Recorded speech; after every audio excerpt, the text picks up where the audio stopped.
ആദ്യമൊക്കെ U K എന്ന് പറയുമ്പോൾ ഒരു കൗതുകം ഉണ്ടായിരുന്നു. ഇപ്പൊ തീയതി ആയപ്പോ ചെറിയൊരു പേടി. പിന്നെ എന്തിനാ യു കെയിലേക്ക് ശല്യമായിട്ട് എൻ്റെ കൂടെ വരണേ? യു കെയിലൊക്കെ നല്ല തണുപ്പാണ് കേട്ടോ. ഏട്ടൻ തിരുമേനി പറഞ്ഞു അവിടെ നല്ല തണുപ്പാന്ന്.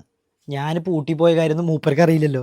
എവിടെയാ തൻ്റെ ഏട്ടൻ തിരുമേനി അച്ഛൻ തിരുമേനിയൊക്കെ? രാവിലെ മുതൽ മുറിയടച്ച് ഒറ്റ ഇരിപ്പാ. അതെന്താ? ഞാൻ പുറത്തിറങ്ങണ്ടെന്ന് പറഞ്ഞു. അവരെ കണ്ട ഞാൻ കരയൂലോ. തിരുമേനി ഒരു വാഴപ്പിണ്ടി തന്നെ. അതുകൊണ്ടല്ലേ ഇവിടെ നിൽക്കണ്ട പോയിക്കോളൂ എന്ന് പറഞ്ഞത്. ഇതെന്താ ഈ മുണ്ടൊക്കെ മടക്കി വെക്കണ? ഇതോ ഏട്ടൻ തിരുമേനിയുടെ മുണ്ടാണേ. ഇത് മണക്കുമ്പോൾ മൂപ്പരെ ഓർമ്മ വരും. നാട്ടിൽ വന്നു തോന്നും.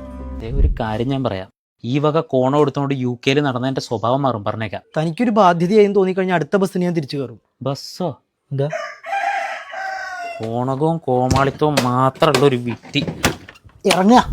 എല്ലാരും ചുണ്ടിക്കാരാ, സമാധാനപ്രിയരാരും ഇല്ല. ആദ്യം എൻ്റെ അച്ഛൻ തിരുമേനെ പിടിച്ച് പൊട്ടിക്കണം.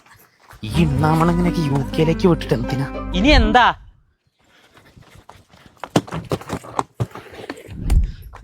പാവാട പാൻ്റ് ഇട്ട് ശീലല്ലേ? കഷ്ടം. രമേശിന് ദേഷ്യാവില്ലെങ്കിൽ ഞാൻ ഒരു കാര്യം ചോദിക്കട്ടെ? എന്താ? ഇന്നലെ മുത്തശ്ശി ഉപ്പുമാങ്ങ പരടി തുറന്നുണ്ടേ. ഒരു ഉപ്പുമാങ്ങ എടുത്ത് കയ്യിൽ വെക്കട്ടെ. അത് മണത്ത നാട് ഓർമ്മ വരും. പിന്നെ അവിടെ പോയിട്ട് കളഞ്ഞോളാം. ശരി, എടുത്തിട്ട് വാ. എന്നാ ഭരണി മുഴുവനായിട്ട് കയ്യിൽ വെക്കട്ടെ. തൂക്കം കൂടുവോ? കൂടുതൽ പോണൂല. അച്ഛൻ തിരുമേനി കാശ് തന്നോണ്ട് മാത്രം ട്ടോ. നടക്ക്. മനസ്സിലായി. ചുണ്ടിക്കാരി എനിക്ക് വലിയ ഇഷ്ടാ.